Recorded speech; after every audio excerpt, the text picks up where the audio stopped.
Hello there, it's Cassie. Welcome back to my holiday card series for 2018. This is day 5, so let's go ahead and jump right into it. I'm making 4 cards today, and I'm using this one stamp set. So I've got some Express It cardstock. Sorry, my camera's acting a little wonky there. It's trying to focus. So I have some Express It cardstock, and I am pulling out all the elves, which is about 4 of them, from the Simon Says Stamp Naughty and Nice Elves set. And I'm going to ink those up with some Memento Tuxedo Black ink, and I'm going to do that a couple of times just to make sure that I get good coverage, because I sure didn't that first time. So I'll ink that up actually a couple times. Might even be 3, but I'll only show you a couple. And so I even pull up my sleeve to try and make sure that I get a good stamped impression. So let's go ahead and jump right into the coloring. I have sped this up about 4 times. And I'm using E00. This just seems to be my skin combination for the time being. So I'm using E00 and my darker shade is E11. And I've noticed that even though these elves are fairly big images, you don't need to go too crazy on the shadowing on the dimension of the colors. You could go crazy, but I just chose not to. Most of the time I use maybe 2 colors, and in some cases I just use 1. So I've got my YG01 and my YG05, and the reason that I chose these colors is I am planning to use some Doodlebug 6x6 milk and cookies paper for all of my cards. So I'm moving on to the red now. I've got R24, and my darker shade is going to be R29. I went all the way to the edge with most of these, which I probably shouldn't have done. I've talked about this in the past, that the reds bleed a lot. And so if you plan to do any sort of shadowing or shading, it's usually better not to go right to the edge when you first start. So I'm just blending those out and trying to be very careful, realizing that I went ahead and I went right to the edge that first go. I used the R20 on her cheeks. And then I'll move on to the other colors, and I'll put all those up on the screen as best I can for you so that you can see. And I'm going to go on and color the reindeer. So like I said, this is day 5 for my holiday card series for 2018. I do have a couple more videos to edit and get ready to go. I have family coming into town next week. We're going to celebrate Christmas with them a little bit early, so I will have videos scheduled. And I may not be doing a whole lot next week, but I will have 2 videos scheduled for next week. And then I also have some other stuff in the works, but I did want you to know that if I am kind of MIA, that is why. And you can see I missed a couple spots. So far I've missed her shoe on the back side of the horse, and then I missed that upper horse on the reindeer, and then I finally realized I missed that upper part of the reindeer there as well. So I'm just fixing those parts, and I'm not going to show you the coloring of all the elves.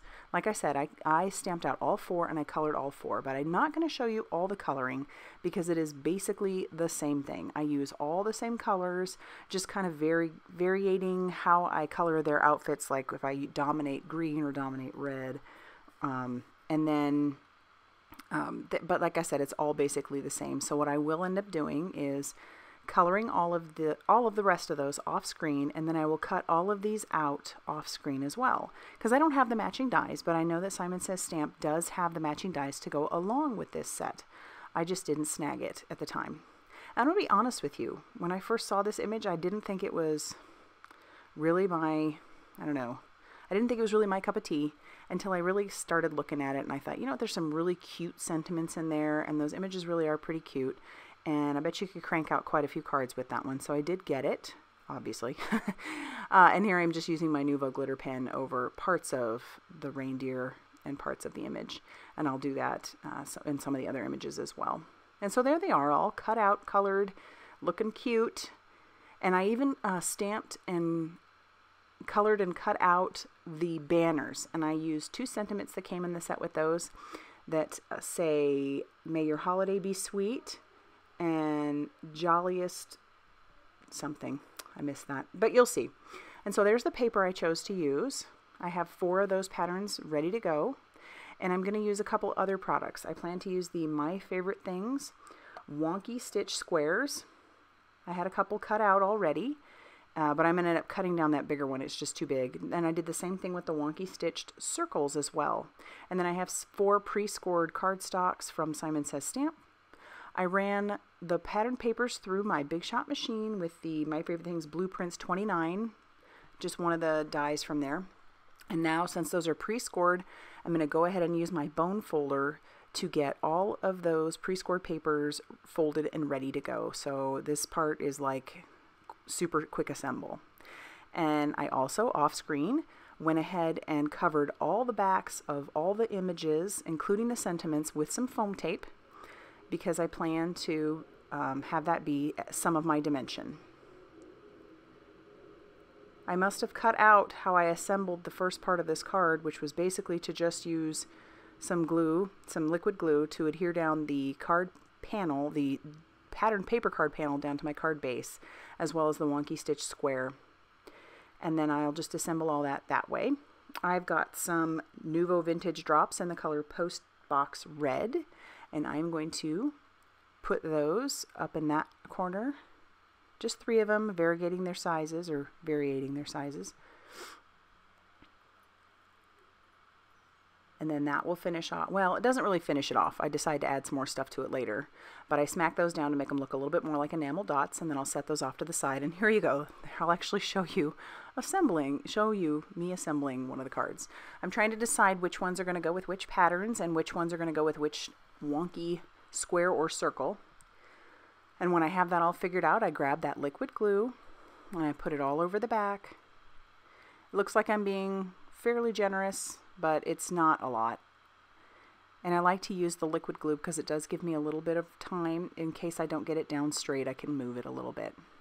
And I'll do the same thing with the circle on this one. I'll put that down, and then I'll peel off the backing, the release paper on this particular little elf, and stick him down. And then I'll grab one of the sentiments and do the same thing with that. And then I'll just assembly line assemble the rest of these other 2, doing the exact same thing. I just thought this was a really fun, easy, and there's nothing obviously groundbreaking about my sketch for my card. It's a very basic sketch, you know, using a rectangle and a square or a rectangle and a circle. But, you know, these are Christmas cards, and sometimes the point is just to get a bunch done fairly quickly. And honestly, doing these 4 cards didn't take me more than 40 minutes total to really make.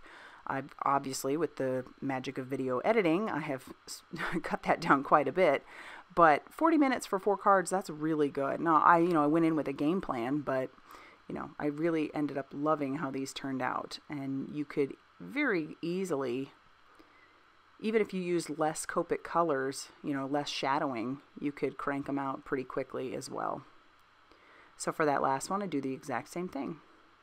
I just love these patterns on that Doodlebug paper. It was hard to decide which ones to use. And, I wouldn't have originally bought that myself, but I really love that I have it. I think I got it in a mystery box. That's one time where a mystery box worked out.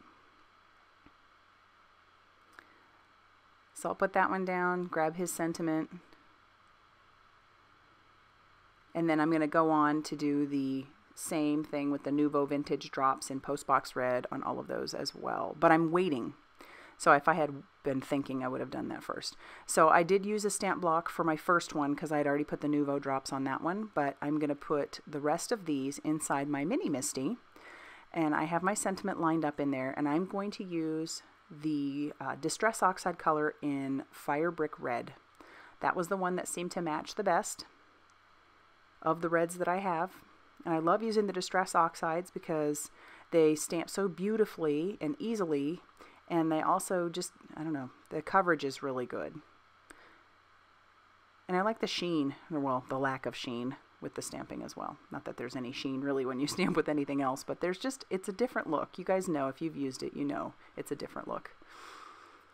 And so now I'll just go ahead and finish off all those cards with the Nuvo Vintage drops. These are really pretty. They dry matte, which is really nice. It's different than the other Nuvo drops, the crystal drops. I like how these dry matte. This is nice. This is the only one I have in this, so I'll probably end up getting probably a few more eventually, but I like how those are. And then I will tap those down onto my glass surface there, just to make sure that I have those to look like enamel dots. And once I have all those done, I'll show you all 4 cards. And honestly, 40 minutes, that's really all it took. And that's that. So let's go ahead and take a look at, we will take a look at each of the cards separately. But if you liked this video, go ahead and hit that like button. I'm going to have everything listed down in the description box below like I usually do. And subscribe if you haven't already done so. Like I said, I have a couple more cards coming for the holiday series. And I'd love to know what you think of these. So thanks so much for stopping by, guys, and have a great day.